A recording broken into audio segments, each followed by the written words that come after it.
Le docteur Cliff Caponeau est peut-être le meilleur et le plus intelligent surfeur au monde. Une véritable anomalie. Je ne connais personne d'aussi doué en sciences, qui a même une niche unique en dehors de ça, sans parler d'une véritable carrière respectée.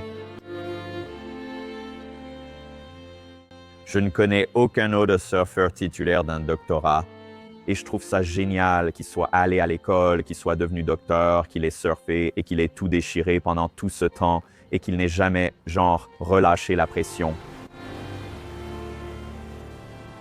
Je ne serais jamais déçu de voir une vague surfée par lui, tu vois. Il peut faire le Big A ou n'importe quoi d'autre, mais c'est tout le package.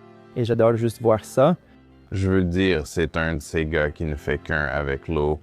Et je pense que ça ne vient que quand tu es né dedans, que tu vis sur les îles, que tu vis dans l'eau toute ta vie.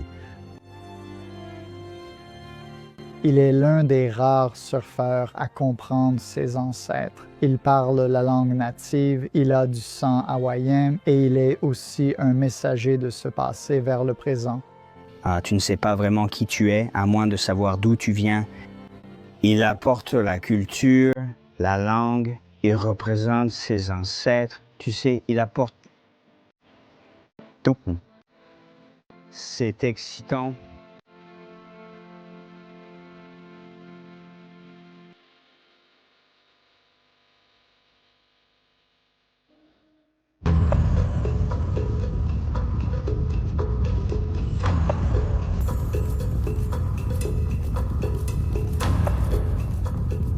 Grandir à Ilos, c'était radical. Il y avait tellement d'espace pour sortir. Rester à l'intérieur semblait vraiment être une torture.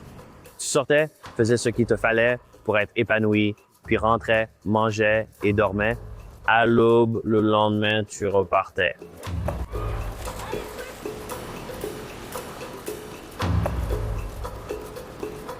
En grandissant dans le surf à Hilo, ce n'était pas quelque chose d'envisageable. Ce n'était pas comme « Oh, je vais devenir surfeur professionnel ». Je n'y ai jamais pensé. Le surf, c'était juste quelque chose de fun.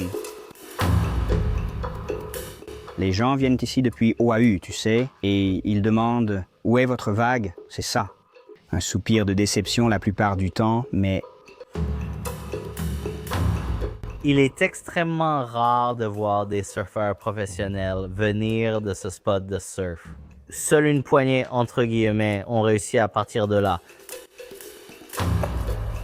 Et la plupart du temps, on surfe des vagues qui ne durent que 5 secondes, mais on apprend à utiliser les vagues qu'on a et on s'adapte à n'importe quelle condition de surf. Tu as mal à la tête? Non. Tu as une vision double? Non. Il est impressionnant. Tu sais, il surfe toutes les vagues, grandes ou petites, slab, beach break, vagues géantes. Il peut faire des figures aériennes. C'est comme si il semble vraiment être le surfeur complet. Il y a seulement quelques gars dans le monde qui seraient les meilleurs dans ce domaine et je pense que ça parle aussi un peu plus aux surfeurs lambda. Tu sais, ça te donne envie d'aller ramer. Tu te dis « Oh, je peux faire ça, tu vois, j'ai envie de surfer une vague qui ressemble à ça. » Un bon style naît d'une très bonne relation avec l'océan. Il se passe quelque chose, un flow, une connexion immédiate dès le premier virage en bas de vague. Je le vois avec Cliff, ça saute aux yeux, tu le reconnais et tu en veux plus.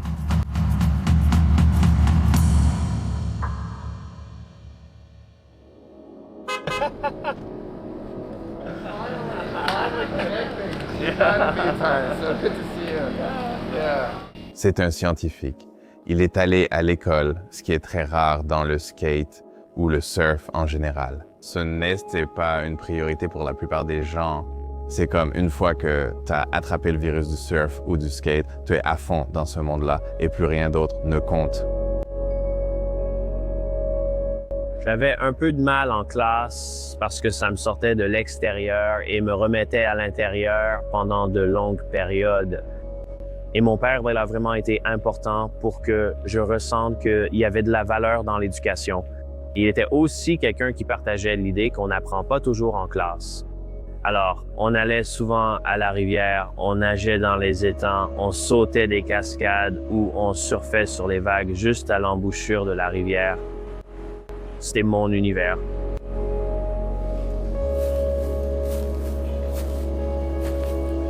Dès que ça commence à ressembler à un sentier, il disparaît. Je veux dire, l'endroit est évidemment très luxuriant. C'est l'un des endroits les plus humides de la planète.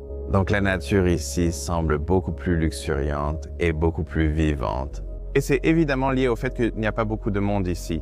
L'île elle-même a tellement à offrir en ce qui concerne de nombreux aspects de la vie. Je crois qu'il y a 11 des 13 écosystèmes que l'on trouve dans le monde entier qui sont présents sur la grande île d'Hawaï. Il ne me semble pas que ça fait si longtemps que je marchais le long de ces rivières, que j'explorais, que j'allais à la plage chercher des coquillages et d'autres choses.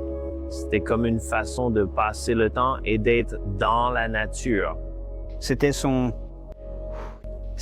échappatoire, tu vois, là où il pouvait être un enfant, être libre et un explorateur, tu vois. Il est ce qu'il est parce que quand tu es là-bas, il y a tellement de choses à apprendre. C'est simplement quelqu'un de naturellement curieux et je pense que cela est fortement inspiré par l'endroit d'où il vient.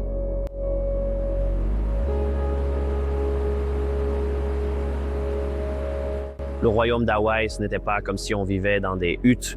Nous avions l'électricité avant la Maison Blanche. Nous avions le libre-échange, nous avions une marine, nous avions des ambassades internationales. Le peuple hawaïen avait le taux d'alphabétisation le plus élevé de la planète. La reine parlait plusieurs langues.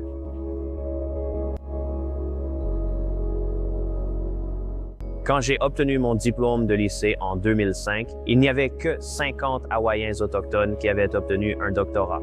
Des infrastructures existaient presque partout pour soutenir l'élévation des scientifiques hawaïens autochtones. Donc cela a été encouragé, soutenu et favorisé. Le surf, pas vraiment. Vous savez, aucun parent ne voulait que ses enfants deviennent surfeurs, simplement parce que c'était un sport un peu obscur et qu'il avait une assez mauvaise réputation. Vouloir devenir quelqu'un, faire quelque chose, trouver un travail. Vous savez, c'était dans les années 70 ou 80, ils étaient juste comme ça, un peu comme des fumeurs de joint. En gros, c'était des glandeurs, tout simplement.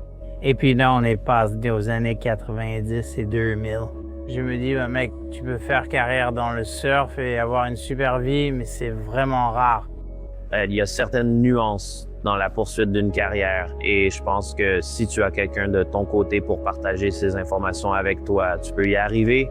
Je n'avais pas cela en surf, mais en sciences, oui. Cependant, certains voulaient voir un Hawaïen réussir. C'était drôle parce qu'il était tellement concentré à l'école, mais pourtant sa passion pour le surf était bien présente. Il n'y avait que ça, juste l'école, le surf. Et je me souviens d'une fois où il a dû prendre une décision. Est-ce que je pars en Amérique, à San Diego? C'était une grande décision pour lui. Et tu sais, il m'a un peu demandé mon avis. Il disait, oh, je ne sais pas, je veux y aller parce que je veux obtenir mes diplômes. Mais en même temps, je me dis, oh, j'ai peur. Tu sais, je n'avais jamais quitté Hawaï auparavant. Et j'étais juste là, je ne sais pas. J'aime tellement la maison et j'aime tout ce qui concerne le fait d'être chez moi qu'il était un peu du genre « Oh merde, qu'est-ce que tu vas faire? » Et moi, j'étais là, je ne sais pas. Et lui, il disait « Tu devrais aller au Zainab? »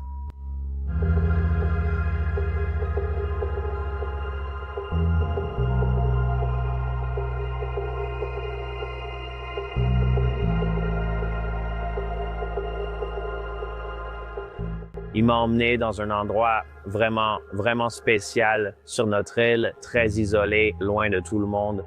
J'ai dit, tu sais, il n'y a que toi qui sauras ce que tu veux faire. Et peut-être que tu devrais y aller pour trouver ta réponse. Et c'était drôle parce qu'il était un peu comme, oh, je ne sais pas si j'ai envie d'y aller tout seul. Et moi j'ai dit, je te rejoins là-bas. Et je ne l'ai jamais fait. Mais c'était parce que je voulais qu'il y aille tout seul. Et il l'a fait. Il est parti en mission solo et il a passé environ une semaine là-bas tout seul. Ouais, j'ai fini par partir. Il n'est jamais venu. Ouais, mais... Ouais, il m'a laissé là avec les ancêtres.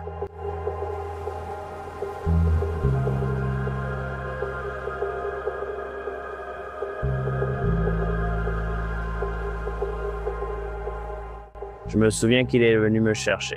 Il baisse la vitre et se penche. Que vas-tu faire, Maracliff? Je l'ai regardé et j'ai dit, je vais y aller. Ouais, et puis j'ai fini par partir quelques mois plus tard, et en fait, je suis resté loin pendant 6 ans.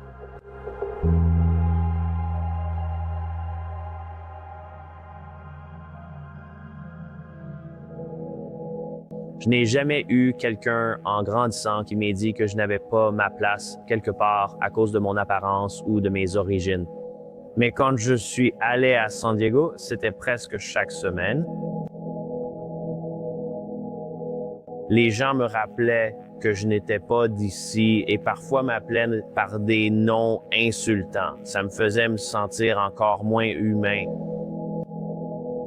En grandissant, on te dit ces choses. Tu es violent. Normalement, on ne dit pas cela sans vouloir l'être. Je vois maintenant des gens dire que c'est le moment de recourir à la violence. Et moi, j'étais perdu. Le surf est principalement dominé par le privilège blanc, surtout sur le continent. Et je suis sûr que ça a été choquant et je suis sûr que ça a été dur de subir ce genre de racisme. Et je suis sûr que c'est juste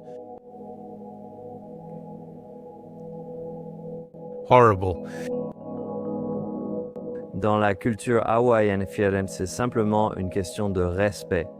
Et tu sais, je peux imaginer Cliff quand tu quittes ça et que tu viens ici en Californie. Et je ne pense pas qu'il y ait le même ensemble de valeurs ici. Tu sais, on utilise ce terme qu'on appelle la diaspora. C'est comme tu n'es ni ici ni là-bas, tu es dans un troisième endroit, n'est-ce pas? Donc je dirais, tu sais, Hawaï est un endroit tellement spécial, c'est un pays à part entière à bien des égards. Et quand tu vis sur le continent ou ailleurs, tu mets de côté des choses qui sont authentiques pour toi, pas forcément pour t'intégrer, mais pour fonctionner correctement là où tu es. Et puis, quand tu rentres chez toi, c'est aussi l'inverse. Plus je restais loin de chez moi, plus ça me manquait et plus on me le rappelait. Maintenant, ce genre de choses commence à m'énerver et ce sont des moments difficiles pour moi. C'était une période sombre. Je descendais vers la vague avec mon colocataire qui m'a demandé « Qu'est-ce qui ne va pas chez toi? » Et je descendais simplement la colline en regardant les vagues, en sachant ce dans quoi j'allais m'embarquer, avec l'espèce d'énergie négative qui entourait certains spots de surf. Je surfais à ce moment-là et je me disais simplement qu'il se passait quelque chose de très spécial à la maison.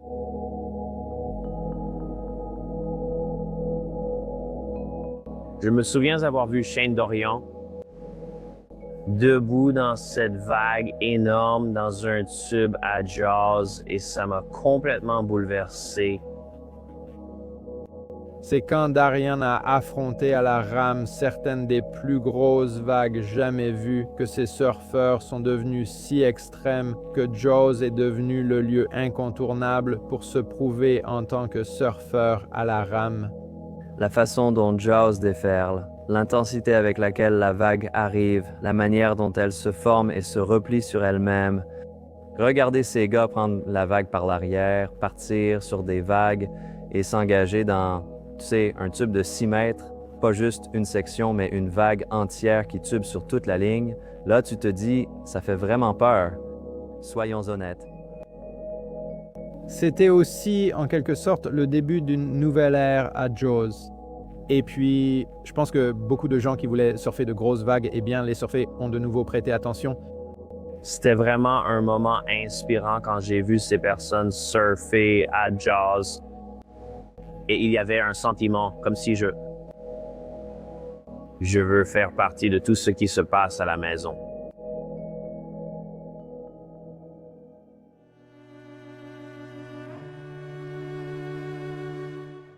Je me souviens que quand je suis arrivé à la plage Wahar-Ifan, il y avait presque personne, juste des mâchoires vides. Les vagues étaient énormes. Et c'était un peu ce moment où tu te dis, si tu le veux vraiment, c'est là.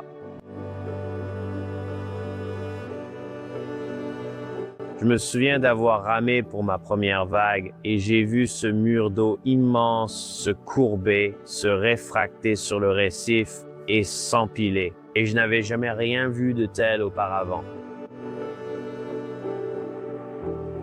Je me suis retiré puis je suis revenu à moi. Et en voyant le chenal, en essayant de m'en sortir, à ce moment où je me disais « Oh non, je ne vais pas y arriver », j'essayais de ne pas penser, juste d'être là et de simplement laisser tout partir.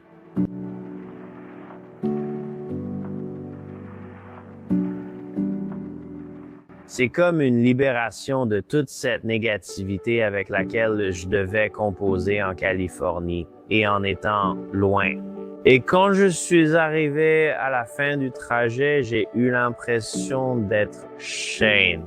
Ce n'était toujours pas une énorme vague, ni celle de Shane, juste une petite là-bas. Mais pour moi, je me suis senti vu, tu sais, à ce moment-là. Pour moi, c'était la vague de ma vie.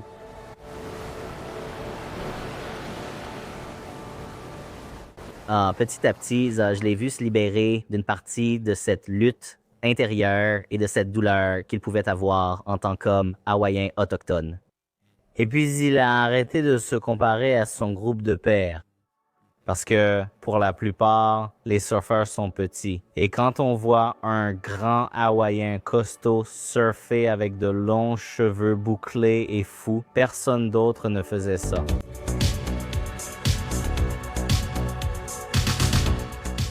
Je ne pensais pas qu'il surfait Jaws, je n'en avais aucune idée. Et juste le voir faire des figures aériennes, surfer des petites vagues, des grosses vagues, et le faire avec tellement de style. On voit clairement que ce gars est à l'aise là-bas, il fait vraiment corps avec l'océan.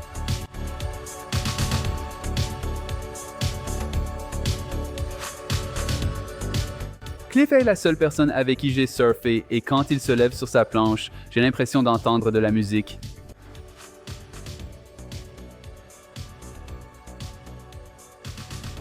J'ai vécu un moment incroyable. Rob est passé près de moi, ses cheveux au vent. Il est complètement dans son élément. Son corps prend des formes incroyables. Et c'était comme cette histoire de synesthésie. Entendre les couleurs, écouter les sons, tout ça. Tu pourrais lui donner une porte, il irait, ramerait, assurerait. Je lui disais, mec, tu surfes quoi là? Je suis sûr qu'avec du bon matériel, il a compris son potentiel et que rien ne pouvait l'arrêter. Je pense qu'on a de la chance que ce qui est arrivé à Cliff soit arrivé à Cliff parce que d'autres n'ont pas ce parcours-là. Ils manquent de telles connaissances et ne font pas ce travail en parallèle avec le surf. Je n'essayais même pas de faire quoi que ce soit dans le surf. J'avais l'impression que le but, c'était d'obtenir un doctorat en chimie. Ce qui s'est passé, c'est que j'ai obtenu le doctorat. Mais ensuite, moi, j'ai aussi eu la chance de faire partie du surf professionnel. Mais j'ai vraiment senti que le surf, c'était pour moi. La science, c'est pour ma communauté.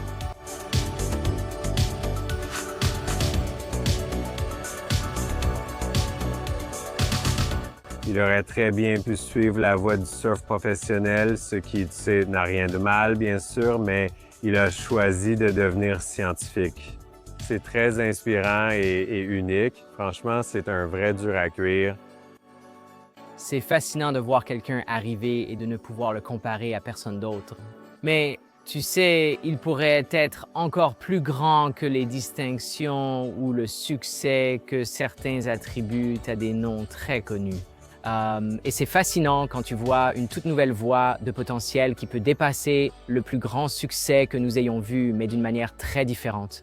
Cela remet vraiment en question la signification du succès.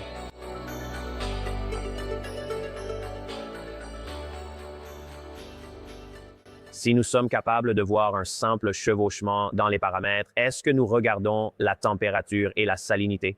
Lorsque ce changement minime se produit avec la température actuelle de la houle, nous voyons plus de homards. Le Megalab est un groupe de recherche qui étudie l'océan et développe des technologies pour protéger l'océan et les donner à ceux qui en ont le plus besoin. Notre histoire de création s'appelle le Kumulipo. Le premier organisme créé dans le Kumulipo est le polype corallien. Le Megalab fait un travail révolutionnaire en ce qui concerne la mesure des effets du changement climatique sur les récifs coralliens.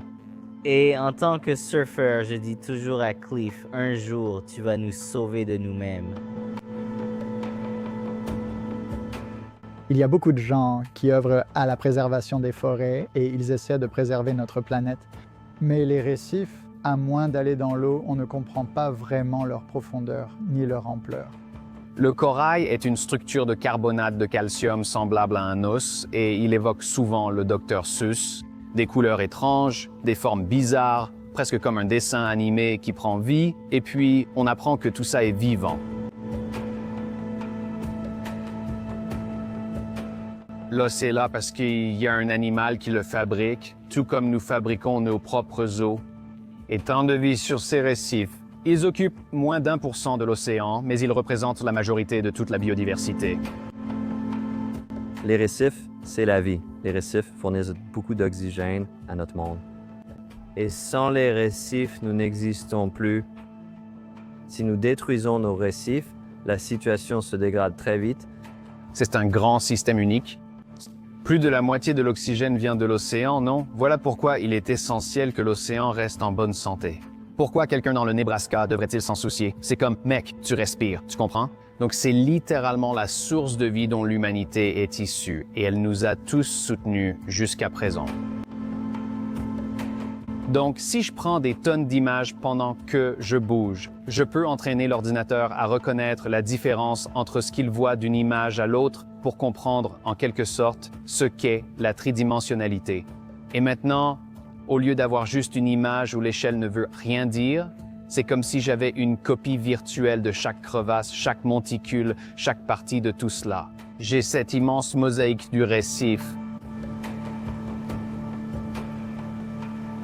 Tu vois tous ces petits points, chaque partie du récif est un point distinct. Et ensuite, ça prend toutes les informations de genre 965 images et ça va les remplir et nous faire passer à... On est à environ 1,5 million de points maintenant, ça va probablement faire 10 fois plus que ça et donc ce sont vraiment des points. Et ensuite, une fois que tous les points sont connectés, tu peux genre les trianguler et ensuite tu obtiens un maillage solide et ça c'est le récif. Ce qu'il fait, c'est cartographier les récifs et tout ça. J'ai demandé, eh bien, où est ton labo? Et il m'a juste regardé, un peu genre, quoi? C'est comme on y est, c'est comme on est ici, on est dans le labo. J'ai dit, sans blague, bien sûr, c'est ici que tout se passe, dehors, dans le monde réel. Et ça, pour moi, c'était vraiment incroyable de voir combien de temps il passe là-bas.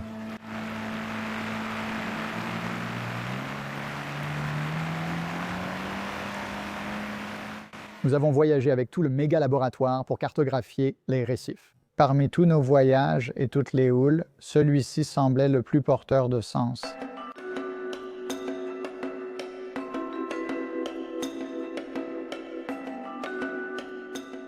Vous savez, on ne sait pas si on doit planter des coraux ici ou là.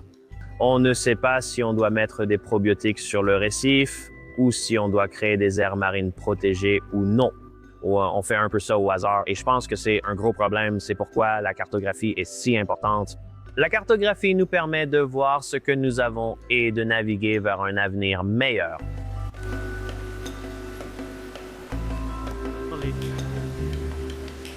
Donc, la balance des blancs, c'est tu vas ici. Avec notre initiative Carte pour s'adapter, nous créons vraiment la plus grande base de données de sciences citoyennes au monde. Nous voulons des surfeurs et des skaters, des chanteurs et des artistes. Et c'est aussi simple que de prendre une photo ou de noter une observation qui montre à quoi ressemblent les récifs ou où ils se trouvent dans le monde. Donc, sous l'eau, dans votre zone de tour ou n'importe quelle zone, vous voulez placer ces barres d'échelle à l'extérieur de la zone que vous souhaitez étudier. Notre reconstitution n'est jamais perdue. Donc à ce moment-là, je sais que c'était comme ça. Nous voulons vraiment offrir cet outil et ce pouvoir aux communautés souvent sans voix. Par exemple, à Tahiti, nous avons formé tout le monde là-bas pour cartographier la zone du récif qui allait être impactée par les Jeux olympiques. Et personne ne peut leur enlever ça. Si vous cartographiez l'ensemble, ce sera le plus grand récif jamais cartographié au monde. Vous voyez, ce ne sont plus que des voix ou des rumeurs. Regardez, avant, c'était comme ceci, après, comme cela. Et nous avons compté chaque corail qu'ils allaient détruire. Attribuer une valeur économique à cela, et maintenant, ils peuvent aller se battre. Ils peuvent dire, vous détruisez plus d'1 million de dollars de mes ressources. Cela devient un tout autre atout pour négocier. Peut-être qu'on peut vous montrer maintenant à l'extérieur. Donc, ce qu'on fait, c'est qu'on utilise cette caméra. Il est vraiment ancré dans la connexion, non seulement à sa science et au respect de ses règles, mais aussi à sa communauté et à une responsabilité envers sa famille, sa communauté et cette culture. Et j'ai l'impression que c'est incroyablement rare et tellement inspirant. D'ici la fin de l'année, nous essayons de former 10 000 scientifiques citoyens pour participer à l'initiative CART pour s'adapter. D'ici 2030, nous voulons avoir cartographié 1 million de récifs. Pour moi, c'est ça l'objectif. Voici à quoi ressemble le fond à Jaws. Et à cause de ce fond, il se forme une crête qui fait que la lèvre jaillit vers la partie plate, créant ainsi la section du tube. Et on voit ça constamment avec Pipe, on voit ça constamment avec Cloudbreak et Teahupo'o à Tahiti. Donc, les meilleures et les plus puissantes vagues tubulaires du monde ont toutes ce genre de structure de récif plate. Jusqu'à ce que vous voyez ces rainures, et ces rainures profondes sont exactement là où se trouve la meilleure partie du tube. C'est là que les tubes se forment sur les vagues.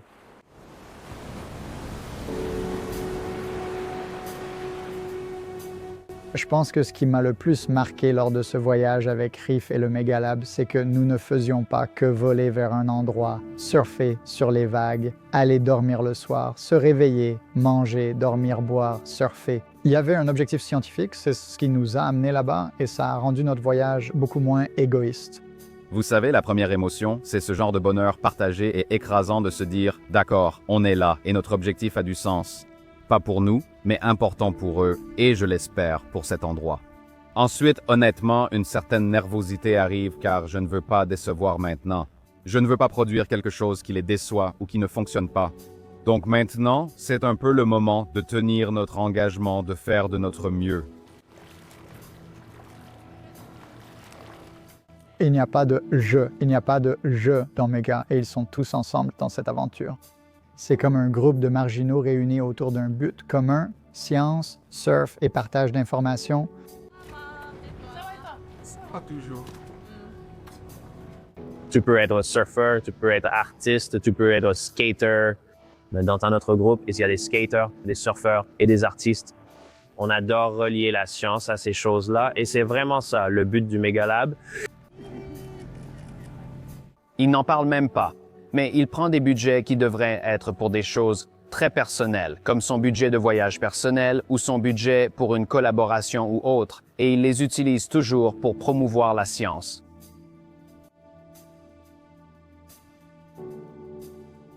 La bienveillance qu'il montre, le travail qu'il fait, le surf qu'il pratique, tout ça.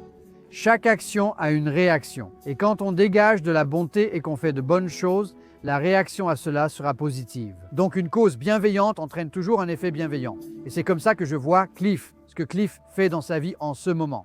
Le surf est resté une activité très égoïste. Ça ne prend pas juste un peu de ton temps, ça prend pratiquement tout ton temps. Et tu sais, parfois au détriment de la famille.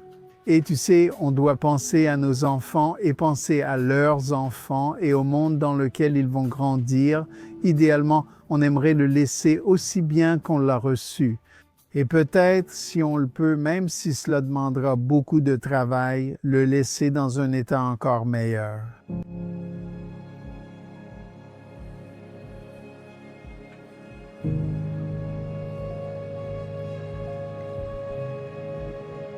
Il n'y a pas une seule façon d'être un surfeur professionnel. C'est génial pour notre sport d'avoir quelqu'un comme Cliff qui nous inspire avec cette idée du genre « oui, pourquoi pas, genre, devenir médecin » et continuer à déchirer sur les vagues de façon absolument incroyable. Ce sera toujours un exercice d'équilibriste pour lui entre l'aspect physique, l'aspect mental, mais c'est le côté spirituel qui sera l'endroit où il trouvera la paix et l'équilibre qui font que tout fonctionne ensemble.